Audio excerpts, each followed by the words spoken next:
Hello guys, welcome to Mahi Lohendra channel. So ఈ రోజు ఈ వీడియోలో సౌత్ ఆఫ్రికా లీగ్ లో 13th మ్యాచ్ అయిన Joburg Super Kings versus MI Cape Town match analysis and prediction చూద్దాం. సో ఇక్కడ చూసుకుంటే ఎంఐ కెప్టెన్ టీం చూస్తే చాలా స్ట్రాంగ్ గా ఉందని చెప్పొచ్చు. సో కెప్టెన్ వచ్చి రషీద్ ఖాన్ మనందరికీ తెలుసు. ఆ, అతని బౌలింగ్ టెక్నిక్, అతని బౌలింగ్ పర్ఫార్మెన్స్, అలాగే బ్యాటింగ్ కూడా లాస్ట్ లో అంటే మిడిల్ లోయర్ ఆర్డర్ లో వచ్చి మంచి బ్యాటింగ్ అయితే చేస్తాడు. హిట్టింగ్ అయితే బాగుంటది. సో ఇక చూసుకుంటే మిగతా బ్యాట్స్మెన్ చూసుకుంటే వండర్ గసన్, Brevis and Ingram and Hendricks. So ఈ ఫోర్ బ్యాట్స్మెన్స్ కూడా చాలా ఇంపార్టెంట్ ఈ టీమ్ కి.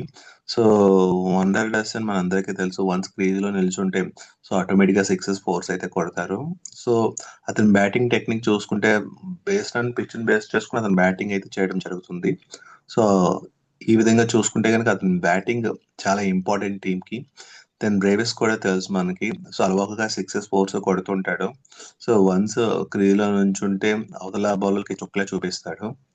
సో ఈ ఇంగ్రామ్ కూడా మనకు తెలుసు, బ్యాటింగ్ చాలా పవర్ఫుల్ హిట్టింగ్ అయితే చేస్తాడు. సో ఇక బౌలింగ్ విషయానికి వస్తే రషీద్ ఖాన్ ఆల్రెడీ మన అందరికీ తెలుసు. So Rashid Khan all-rounder performance తో ఉంటాడు. సో అలాగే బౌలింగ్ టెక్నిక్ చాలా బాగుంటది. సో బ్యాట్స్మెన్స్ ఏమనుకుంటారంటే వాళ్ళ మైండ్ లో రషీద్ ఖాన్ పవర్ వదిలేయడమే బెటర్, హిట్టింగ్ చేయకుండా వదిలేయడమే బెటర్ అనే ఉద్దేశంతో బౌలర్ మైండ్ సెట్ ని ఆ విధంగా సెట్ చేసే బౌలర్ రషీద్ ఖాన్. ఇంకా అనదర్ బౌలర్ చూసుకుంటే ట్రెంట్ బౌల్ట్ కూడా మంచి important fast bowler, left handed bowler, New Zealand fast bowler. So అతను కూడా ఎయిర్ కట్ చేస్తే అవతల బ్యాట్స్మెన్స్ మప్పు తిప్పలు పట్టాల్సిందే.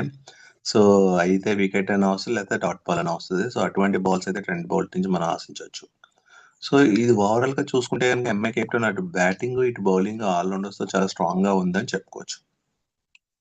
నెక్స్ట్ ఇంకా జోబార్ సూపర్ కింగ్స్ టీమ్ అనాలిసిస్ చూసుకుంటే కనుక కెప్టెన్ ఫ్యాబ్ డూప్లెసెస్ మనందరికీ తెలుసు, మంచి బ్యాట్స్మెన్. సో ఇంకా అతని గురించి చెప్పాల్సిన అవసరం లేదు, చాలా మందికి తెలుసు. సో వన్స్ క్రీజ్ లో నుంచుంటే ఇంకా స్కోర్ అయితే పరుగులు పెడుతుంటది. సో ఎటువంటి టార్గెట్ అయినా కూడా వన్స్ క్రీజ్ లో నుంచుంటే ఈజీగా టార్గెట్ ని చేజ్ చేసే అంత సత్తా డూప్లెసెస్ కుంది. సో మనందరికీ తెలుసు, ఐపీఎల్ లో ఆడాడు, సౌత్ ఆఫ్రికా తరఫున ఆడాడు. సో అతని బ్యాటింగ్ కెపాసిటీ. అలాగే కాన్వే చూసుకుంటే New Zealand player. So Conway is the మంచి బ్యాట్స్మెన్ కూడా అని చెప్పుకోవచ్చు. సో చాలా left handed batsmen and Chennai super Kings కి ఆడాడు, అలాగే న్యూజిలాండ్ తరఫున ఆడాడు. సో మంచి ఫామ్ లో ఉన్నాడు. సో ఇతను కనుక ఫామ్ లో ఉంటే ఆటోమేటిక్ గా రన్స్ అయితే ఈజీగా వస్తాయి. సో బ్యాటింగ్ టెక్నిక్ యూజ్ చేసి బ్యాటింగ్ అయితే చేస్తారు. నెక్స్ట్ ఇంకా ప్లూలీ అండ్ బ్రేస్వెల్ కూడా మంచి బ్యాట్స్మెన్స్ మనందరికీ తెలుసు. ఇంకా ఆల్రౌండర్ విషయానికి వస్తే మొయిన్ అలీ మనందరికీ తెలుసు. సో అటు స్పిన్ బౌలింగ్ వేస్తాడు, ఇటు బ్యాటింగ్ కూడా చేస్తాడు. సో కరెక్ట్ గా బ్యాలెన్స్ అయితే చేస్తాడు. సో అటు బౌలింగ్ లో ఇటు బ్యాటింగ్ లో కూడా. సో బ్యాటింగ్ లో కూడా అలవోగా సిక్సెస్ ఫోర్స్ కొడతాడు, అలాగే బౌలింగ్ లో కూడా అవసరమైనప్పుడు వికెట్స్ తీసే సత్తా అయితే ఆ మొయిన్ అలీకి అయితే ఉంది. సో ఇంకా బౌలింగ్ విషయానికి వస్తే బౌలింగ్ చాలా స్ట్రాంగ్ గా ఉందని చెప్పొచ్చు. Imran Tahir, Matheesha Pathirana and Hendricks. తాహిర్ గురించి మనందరికీ తెలుసు, leg spinner, South African leg spinner. So once అతను బేస్డ్ ఆన్ పిచ్ బేస్ చేసుకుని టెక్నిక్ యూజ్ చేస్తారు, మరి మోర్ ఎక్స్పీరియన్స్ పర్సన్ అన్నమాట. సో వన్స్ లెగ్ స్పిన్ లో కనుక కరెక్ట్ టెక్నిక్ యూజ్ చేస్తే అవతల బ్యాట్స్మెన్ తికమక పడాల్సిందే. సో ఇంకా మతీసా పతిరానా మనందరికీ తెలుసు, యాకర్స్ కింగ్ అన్నమాట. సో మలింగాకి జూనియర్ మలింగా అని పేరు అయితే వచ్చింది అతనికి. సో మలింగా గురించి మనందరికీ తెలుసు, T20 క్రికెట్ లో యాక్ వేస్తే ఏ బ్యాట్స్మెన్ అన్నా కూడా అవుట్ అన్నా అవ్వాలి, లేదా డాట్ బాల్ అన్నా అవ్వాలి. సో సేమ్ బౌలింగ్ యాక్షన్ తో వచ్చిన మతీష్ పత్రానా కూడా బౌలింగ్ యాక్షన్ బాగుంటది. సో ఐపీఎల్ లో చెన్నై సూపర్ కింగ్స్ తరఫున ఆడాడు, అలాగే శ్రీలంక తరఫున ఆడాడు. సో అతని బౌలింగ్ అయితే చాలా బాగుంటది. సో ఫస్ట్ స్టార్టింగ్ ఓవర్స్ లో డెత్ ఓవర్స్ లో main important Pathirana. So Chennai super Kings అయితే డెత్ ఓవర్స్ లోనే తీసుకొచ్చేది ధోని. సో బట్ ఇక్కడ ఎలా యూజ్ చేస్తారో మనం చూడాలి. సో ఓవరాల్ గా ఈ టీం చూసుకుంటే అటు బ్యాటింగ్ ఇటు బౌలింగ్ అటు ఆల్రౌండర్స్ తో చాలా స్ట్రాంగ్ గా ఉందని చెప్పొచ్చు. ఇంకా స్టాట్స్ చూసుకుంటే ఈ పిచ్ వచ్చి న్యూలాండ్స్ కేప్ టౌన్ సౌత్ ఆఫ్రికాలో అయితే స్టార్ట్ అవుతుంది. సో 9 PM కి అయితే మ్యాచ్ స్టార్ట్ అవుతుంది. సో దాని నెక్స్ట్ టీం యొక్క లాస్ట్ 5 మ్యాచెస్ పర్ఫార్మెన్స్ చూసుకుంటే, ఫామ్ చూసుకుంటే కనుక ఎంఐ కెప్టెన్ లాస్ట్ 5 మ్యాచెస్ లో 2 మ్యాచెస్ అయితే నెగ్గింది, 3 మ్యాచెస్ అయితే ఓడిపోయింది. But Joburg Super Kings last 5 matches లో 4 మ్యాచెస్ నెగ్గింది, ఒక మ్యాచ్ ఓడిపోయింది. సో ఇక్కడ చూసుకుంటే జోబర్గ్ సూపర్ కింగ్స్ అయితే చాలా కొంచెం ఆధిపత్యంలో ఉందని చెప్పొచ్చు ఫామ్ పరంగా చూసుకుంటే. దాని నెక్స్ట్ హెడ్ టు హెడ్ చూసుకుంటే కనుక ఈ రెండాటి టీమ్స్ మధ్య 5 మ్యాచెస్ అయితే జరిగాయి. MI Cape Town 2 matches, Joburg Super Kings 3 matches నెగ్గింది. సో ఇక్కడ ఆధిపత్యం కూడా జోబర్గ్ సూపర్ కింగ్స్ ఉందని చెప్పొచ్చు. దెన్ నెక్స్ట్ ఇంకా పాయింట్ టేబుల్ చూసుకుంటే కనుక పాయింట్ టేబుల్లో MI Cape Town and Joburg Super Kings వచ్చి చూసుకుంటే జిఎస్కే వచ్చి 3 మ్యాచెస్ లో 2 మ్యాచెస్ విన్ అయింది, ఒక మ్యాచ్ కూడా ఓడిపోలేదు, టోటల్ 10 పాయింట్స్ తో ఉంది. అలాగే ఎంఐ కేప్ టౌన్ 4 మ్యాచెస్ లో 2 మ్యాచెస్ నెగ్గింది, 2 మ్యాచెస్ ఓడిపోయింది, టోటల్ 9 పాయింట్స్ తో ఉంది. సో ఇక్కడ పాయింట్ టేబుల్ చూసుకుంటే ఎంఐ కేప్ టౌన్ కొంచెం ఆధిపత్యం తక్కువగా ఉందని చెప్పొచ్చు, జిఎస్కే ఆధిపత్యం ఎక్కువ ఉందని చెప్పొచ్చు. నెక్స్ట్ ఇంకా టీమ్ కంపారిజన్ చూసుకుంటే లాస్ట్ 10 మ్యాచెస్ లో so MI Cape town 10 matches లో 30% విన్ అయింది, అంటే 3 మ్యాచెస్ విన్ అయింది. Average score 153, highest score 248 and lowest score 80 అనమాట.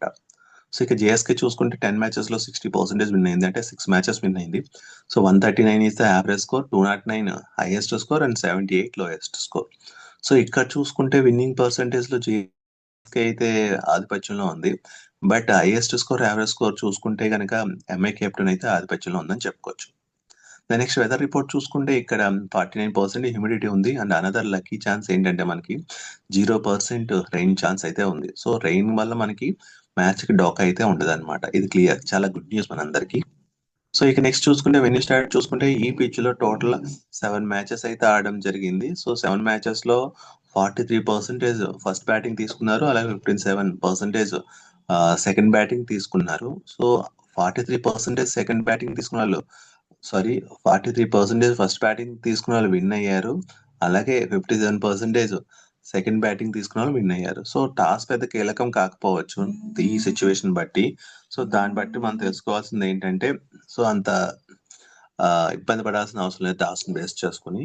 So next average first inning score వచ్చి 175, యావరేజ్ సెకండ్ ఇన్నింగ్ స్కోర్ వచ్చి 145, హైయెస్ట్ టోటల్ వచ్చి 204 ఫర్ 3 వికెట్స్, లోయెస్ట్ టోటల్ వచ్చి 106 for 10 wickets, highest chaser వచ్చి 175 for 2 wickets and lowest defend వచ్చి 202 for 2 wickets. ఇక face versus spin చూసుకుంటే face bowlers total 65 wickets తీశారు, spin bowlers వచ్చి టోటల్ 26 వికెట్స్ తీశారు. సో కంపారిజన్ చూసుకుంటే కనుక బేస్ బౌలర్ ఎక్కువ అనుకూలించే విధంగా ఉంది ఈ పిచ్, టోటల్ 71% అయితే వికెట్స్ తీయడం జరిగింది. సో కాబట్టి మాక్సిమం టీమ్ కాంబినేషన్ లో అయితే పేస్ బౌలర్స్ కి ఎక్కువ అవకాశం ఇచ్చే అవకాశం ఎక్కువ ఉంది. సో ఇక రీసెంట్ మ్యాచెస్ చూసుకుంటే ఈ వెన్యూలో లాస్ట్ మ్యాచ్ వచ్చి ఎంఐ కేప్ టౌన్ కి పాల్ రాయల్స్ కి జరిగింది. సో అందులో ఎంఐ కేప్ టౌన్ విన్ అయింది మనందరికీ తెలుసు. సో మిగతా 2 మ్యాచెస్ కూడా అనదర్ లీగ్ మ్యాచెస్ అయితే జరిగాయి, సో సౌత్ ఆఫ్రికా లీగ్ కాకుండా. సో అందులో కూడా మ్యాచెస్ అయితే ఫస్ట్ బ్యాటింగ్ చేసుకున్న టీమే నెగ్గిని అని చెప్పుకోవచ్చు, అలాగే ఇక్కడ చేజింగ్ చేసిన టీం కూడా నెగ్గిందని చెప్పుకోవచ్చు.